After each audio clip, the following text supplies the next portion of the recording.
Kakain na. What's up mga tol? Ako nga pala si Bike and Beta. Ahon ride na naman tayo mga tol, pero this time, makikipiesta lang tayo sa Indang. As usual, dito tayo mag-start sa Gentry. 9:30 AM na nung nagsimula ako mag-ride out, kaya medyo masakit na sa balat.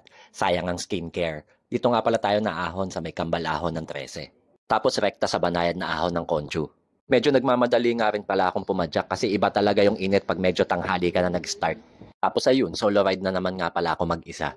Pagdating dito sa may Pangil, kakanan naman tayo dyan sa may intersection. So pagkakanan natin doon, nandito na tayo sa may Limbon. Rolling ang kalsada dito, kaya maraming lusong at mayroong mga banayad na ahon. As in, banayad lang naman. Kitang-kita naman sa video kung gaano kabanayad yung mga ahon. And touchdown, nandito na tayo ngayon sa Barangay Alulod ng Indang.